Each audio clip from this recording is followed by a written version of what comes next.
Hello, this is the second podcast to document my experience taking the GCFA exam and the training for that exam. This was my second attempt. Here we go. So I, just in case if you didn't listen to the first one, the first podcast I did,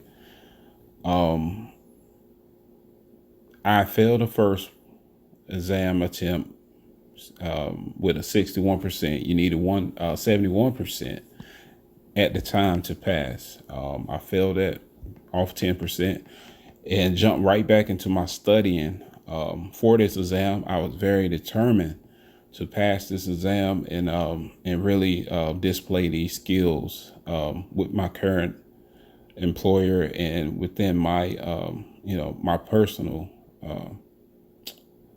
business.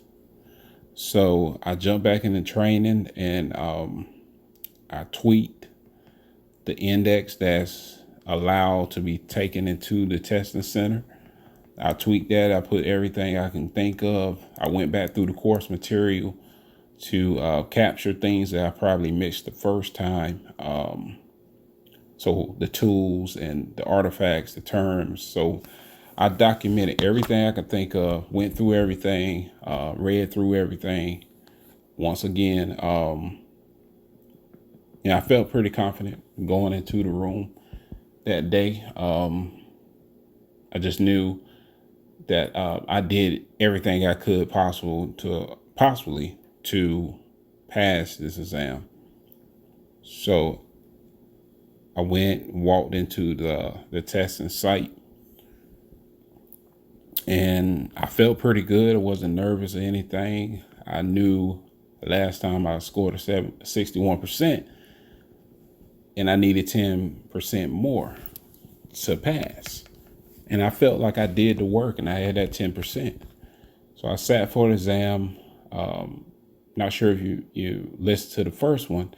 I took the posters that SANS provide into the test site, and I was denied entry because of those. So I took those posters. I took the posters to FedEx and had them printed up smaller so I can take them in this time.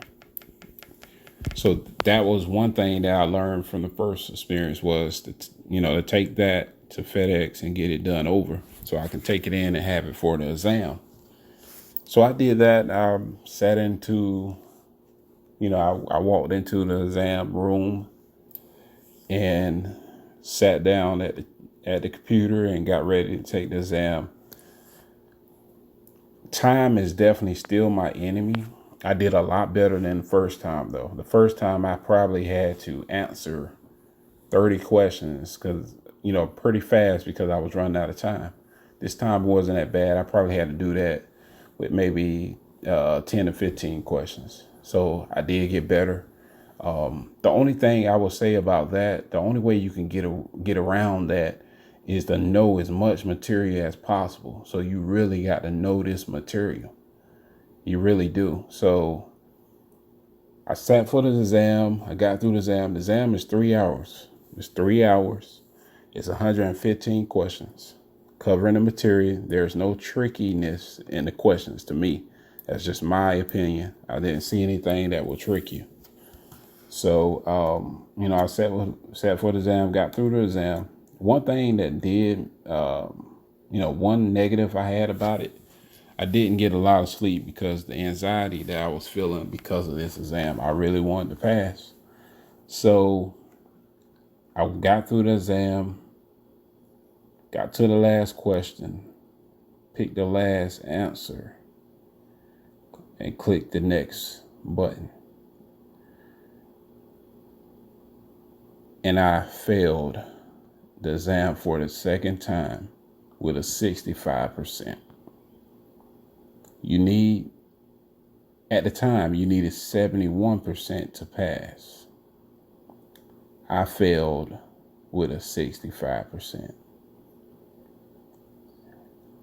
I was very disappointed because I felt like I'd done the work. I learned what I need to learn. and everything was on the up and up. Boy, was I wrong. So I told myself that I was going to just leave it alone. It was too expensive to retake a science course. This one in particular, it was $769 a retake. So I told myself I wasn't going to take it again. I was just going to, move on to something else, learn something else. But after sitting and thinking, I worked so hard to pass this exam. So hard. So I had to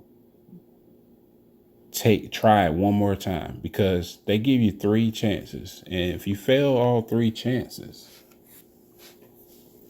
you have to wait a whole year anyway. So I was like, in my opinion, you might as well go ahead and, try it again. So that's what I did. I've been studying for a little while, over now. And I feel I'm pretty confident. I feel pretty good.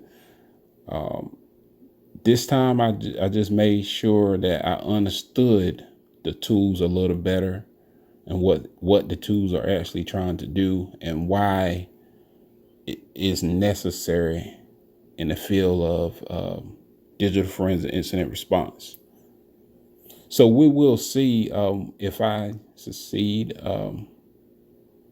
this time, and I will document my experience the 3rd time around and provide that with this series. But again, thank you for listening. If you have any feedback, or if you need any feedback, definitely reach out.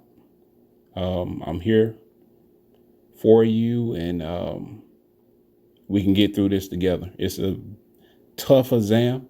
It's a lot of material that's covered, but you can beat it. You can pass this exam, even with no prior experience like myself.